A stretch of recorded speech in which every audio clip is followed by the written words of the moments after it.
Okay, so now we're on to the rotor cabinet section of the vintage B3. This is really where the sound starts to come alive, because if you know anything about vintage B3 organs, you'll know that they basically don't ever get played without a rotor cabinet or a speaker like the Leslie. It gives it its sound. You know, everything that we played in the last video sounded like it was from a computer game or a cheesy horror movie. It just doesn't sound real at all. So I've turned the settings down on the rotor cabinet to really minimal. And all I'm going to do is turn on the cabinet. You'll see that there's no drum rotation or horn rotation here. I'm just going to turn on the emulation of the rotor cabinet itself. I'll hold a chord. And you can hear that it immediately changes the sound. I'll play a little bit more.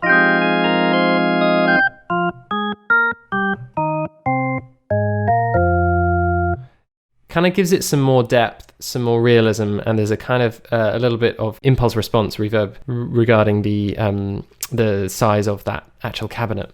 So at the top here, now that we've switched it on, we're going to go through the mic processing section first. We'll leave this for the moment because it's the best way to visualize it first. We'll go through the settings of the different types of cabinets and stuff later. So mic processing. What we have here is two mics here on the horn and giving us our stereo, and then our mics down here on the drum giving us our stereo. So let's look at the horn first.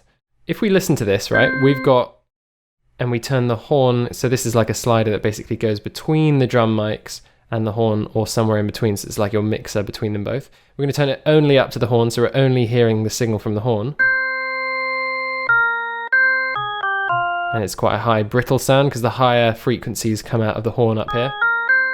So even if we play low notes, they get quite thin. I'm going to turn up the stereo width of the horn, which is what this is here. And you can see with all of these things, you can actually dial in exactly what you want, but I'm just going to click and drag.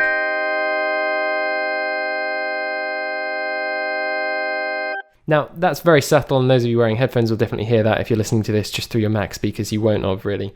But basically, it's only going to really become more interesting when we add the actual rotary stuff. Which I'll show you in a second. So that's the horn. We can turn that down a second, and let's mix all the way to the drum. So now we're only hearing through this virtual microphone here. Again, very subtle. In my opinion, you want a mix of both horn and drum, you decide, and you both want them to have a kind of certain amount of stereo width. That gives it some realism. So let's head on down to the motor. So the motor is what we had a quick look at last time. This is actually, these controls were on the main screen, aren't controlling the organ part of the instrument, they're controlling the speaker part of the instrument, which is connected in a real life situation. So here, if I turn off brake and I go to slow, we see the horns starting to move up here. And this gives us a different sound. Let's just go over it again. So without, and then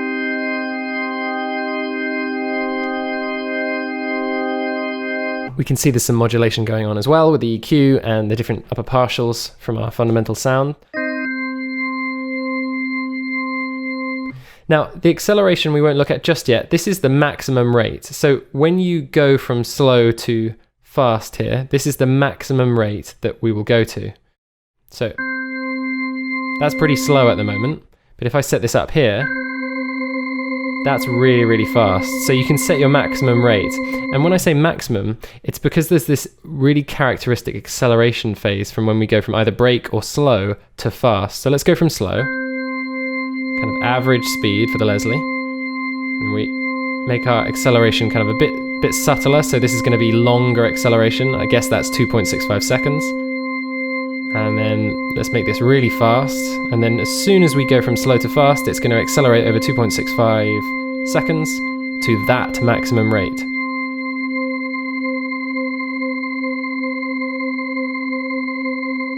And that stereo width is being picked up by the horn. So if we turn that down, you just get the amplitude changing rather than the stereo width, which is theoretically coming from these two virtual microphones here. So the motor controls have a number of different settings. What we were just in there was the normal setting, and that's access the different settings via this drop-down menu here. When we're in normal, when we're fast here, both the drum and the horn are moving fast. If we go slow, they're both moving slow, and if we move to brake, they're both will eventually stop. These guys slow down quite slowly. So you can change that, right? So if we go to inverse, when we go fast, our horn's fast and our drum is comparatively slow. If we swap that round, it's inverse. So the drum now speeds up lots and the horn slows down. And this gives a kind of subtle different effect in terms of what you're after, with the higher frequencies being modulated differently to the lower frequencies.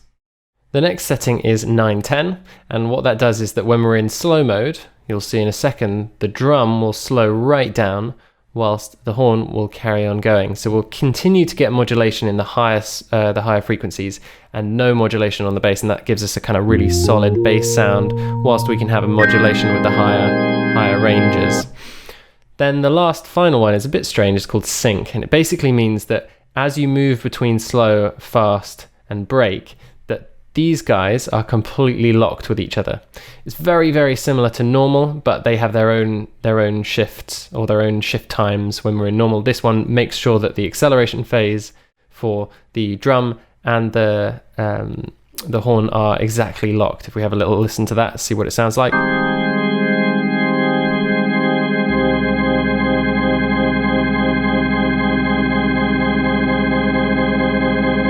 Basically means that they're not out of phase with regards to the low end and the high end and their oscillation.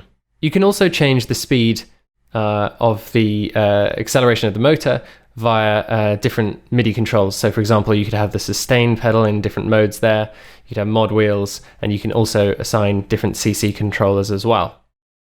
So the last section is the break section, and this determines the sound when the rotation of the drum position and the horn has finally stopped.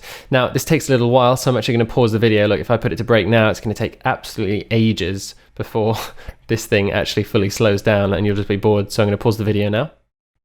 Great, okay, so now it's finally stopped. Now let me show you why I did all that. Look, now I can finally control the horns, right? But because that graphic goes on for way too long there, takes ages to slow down, it means that we've got this, it's really hard to understand what we're doing. So let me play a note here. We are currently in break position, and we're going to move around the horn position. I want you to listen to the sound and how it changes.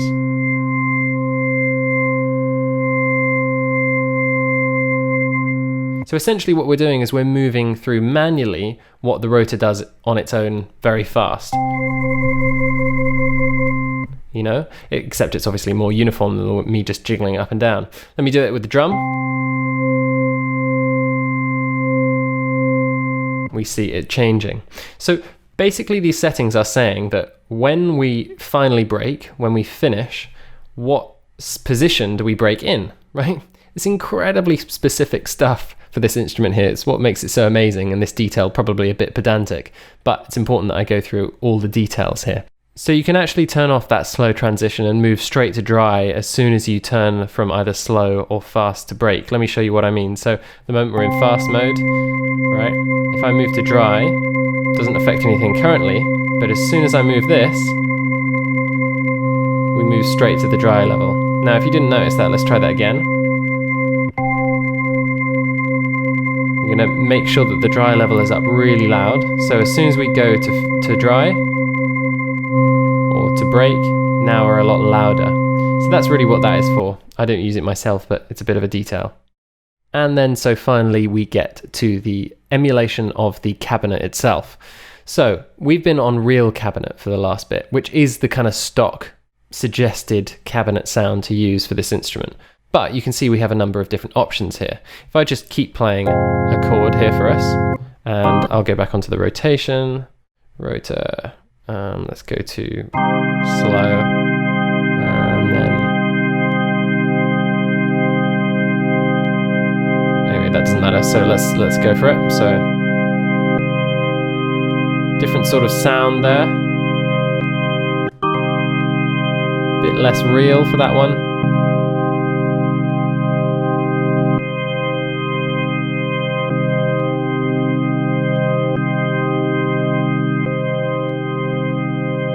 So these are emulating different Leslie cabinets, and I, to be honest, would say just don't really bother with the other ones. Let's stick with the real cabinet, particularly because you have the mic effects that you can control. You can control the deflector and the mic position front and rear. So this is my favorite setting, being on real cabinet, deflector on because that gives us the Leslie sound. Turning those off basically takes off these tiny little deflectors you could see in the icon here. On, off, on, off. And having the mic position at the rear gives it a really, really nice sound. Okay, so that is the Rotor cabinet settings. Next, we're going to dive into the options of the vintage B3.